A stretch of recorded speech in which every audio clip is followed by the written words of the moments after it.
Bismillahirrahmanirrahim. Assalamualaikum warahmatullahi wabarakatuh. Selamat pagi, salam sejahtera buat kita semua. Yang terhormat, Bapak Abdul Aziz selaku dosen pengampu mata kuliah pengembangan diri dan karir, serta teman-teman yang melakukan diskusi pada pagi hari ini dengan bahagia. Selanjutnya, sebelum kami memaparkan materi pada pagi hari ini, alangkah baiknya kita berdoa terlebih dahulu menurut kepercayaan dan agama masing-masing. Berdoa mulai.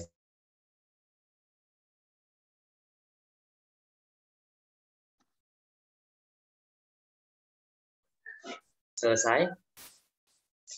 Selanjutnya, kami dari kelompok 8, mohon maaf ini revisi, kami dari kelompok 8 akan membahas mengenai bersyukur yang beranggotakan, yang pertama, saya sendiri, Ikhwan Febri Dayatur Rahman, yang kedua, Aulia Farah Rahmadianti, yang ketiga, Nisrina Alia Ramadhani, yang keempat, Sri Rahayu, yang kelima, Yuni Sulistawati, dan yang keenam, Mila Almira Kurnia Fajri.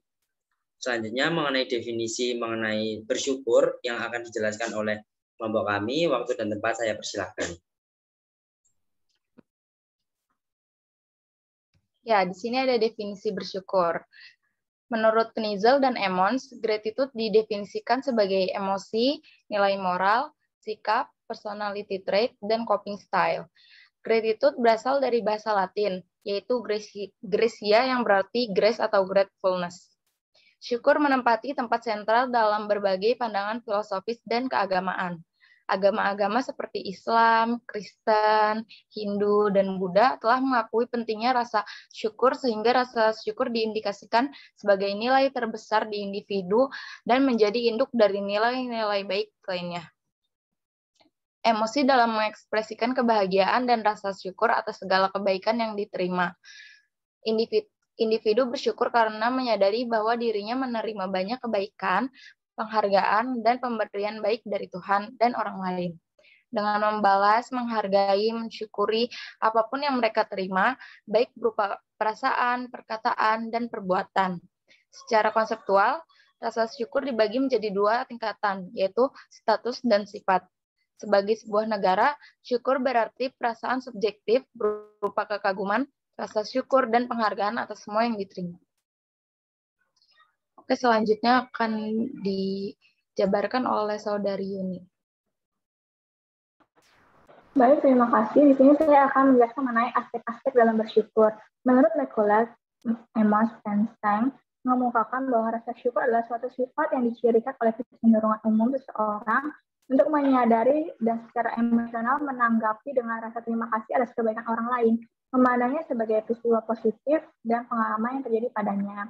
Nah, di sini ada 4 aspek sifat bersyukur. Yang pertama itu ada intensity, yaitu seorang yang memiliki sifat bersyukur yang mengalami peristiwa positif akan merasakan intensitas bersyukur yang lebih besar daripada orang yang kurang bersyukur pada peristiwa sederhana. Yang kedua itu frekuensi.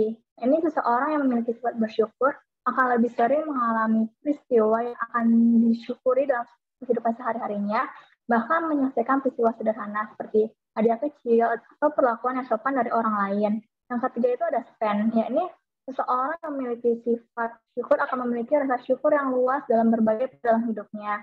Misalnya, rasa bersyukur atas keluarganya, pekerjaan, kesehatan, bahkan kehidupan itu sendiri. Dan berbagai jenis manfaat dan hal lainnya.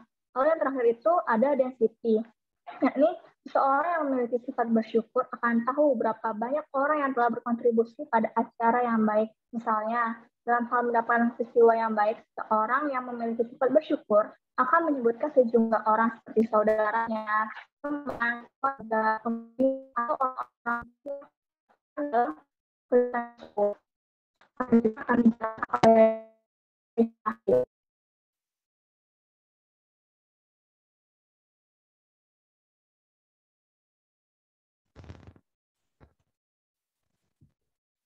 Selanjutnya, komponen-komponen bersyukur. Menurut Fitzgerald 1998 dalam Listian Dini 2016, bersyukur terdiri dari 3 komponen, yaitu yang pertama perasaan penghargaan atau diterima dari seseorang atau sesuatu. Lalu yang kedua, kemauan atau niat baik, goodwill yang ditunjukkan kepada seseorang atau sesuatu. Lalu yang ketiga, kecondongan atau melakukan sesuatu yang positif berdasarkan rasa penghargaan dan niat baik yang dimiliki. Lalu menurut Waskin 2003 dalam Listian Dini 2016 juga menyuarakan 4 komponen orang yang bersyukur. Seseorang yang bersyukur menurut Waskin yaitu yang pertama, tidak merasa kekurangan dalam hidupnya. Lalu yang kedua, memberikan penghargaan atas sumbangan dari pihak lain terhadap kesejahteraan well-being dirinya. Lalu yang ketiga, memiliki kecenderungan untuk menghargai dan merasakan kesenangan yang sederhana. Lalu yang keempat, memahami pentingnya mengalami dan mengungkapkan rasa syukur. Lalu selanjutnya akan dijelaskan oleh Misalina.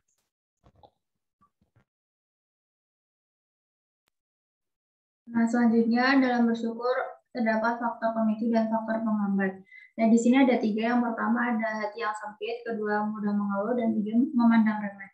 Yang pertama, hati yang sempit itu diartikan seperti hati yang dikendalikan oleh hawa nafsu yang selalu meninggikan dan dipenuhi perasaan-perasaan yang negatif. Contohnya tuh mudah marah, mudah kecewa, terus meragukan keadilan Allah, sehingga rasa syukurnya tuh semakin berkurang. Kedua itu mudah mengeluh. Mudah mengeluh di sini tuh akan memunculkan pikiran-pikiran dan sifat-sifat negatif pada diri seseorang yang nantinya akan menjadi penghalang bagi dirinya untuk bersyukur.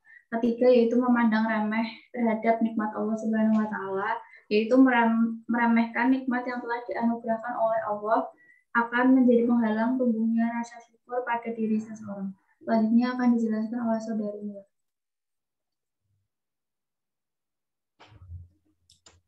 Selanjutnya adalah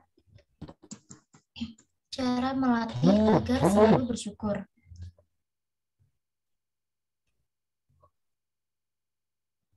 Pelatihan disusun berdasarkan 3 fungsi bersyukur dari McDonald et al.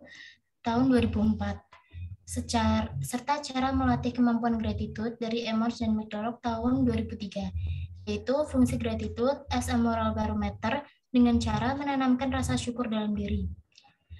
Miller menawarkan 4 langkah sederhana menggunakan pendekatan kognitif perilaku untuk belajar bersyukur, yaitu yang pertama, mengenali pikiran-pikiran tidak bersyukur atau tidak berterima kasih. Yang kedua, merumuskan pikiran-pikiran yang mendukung rasa syukur. Yang ketiga, menggantikan pikiran-pikiran tidak bersyukur dengan pikiran-pikiran yang mendukung rasa syukur. Dan yang terakhir, menerjemahkan perasaan dalam diri menjadi perilaku yang tampak. Selanjutnya saya kembalikan kepada moderator. Baik, terima kasih. Itu tadi penjelasan sedikit mengenai bersyukur. Selanjutnya saya akan bacakan kesimpulan dari topik bersyukur pada pagi hari ini. Jadi, definisi bersyukur itu sebagai emosi, nilai moral, sikap, personality trait, dan coping style. Syukur menempati tempat sentral dalam berbagai pandangan filosofi dan keagamaan, seperti Islam, Kristen, Hindu, Buddha, dan lain sebagainya. Mereka telah mengakui pentingnya rasa bersyukur, sehingga rasa syukur itu diindikasikan sebagai nilai terbesar individu dan menjadi induk dari nilai-nilai baik lainnya. Dengan bersyukur akan membuat seseorang lebih bijaksana dalam menyikapi lingkungannya. Sedangkan jika seseorang kurang memiliki rasa bersyukur dalam dirinya, maka hal tersebut akan berpengaruh terhadap keharmonisan lingkungan yang telah ada. Seperti itu. Mungkin cukup sekian diskusi dari kelompok kami. Apabila ada salah kata, kami mohon maaf. Dan apabila ada materi yang belum teman-teman pahami, silahkan untuk bertanya melalui kolom komentar yang telah disediakan. Bila taufiq wal hidayah, wassalamualaikum warahmatullahi wabarakatuh.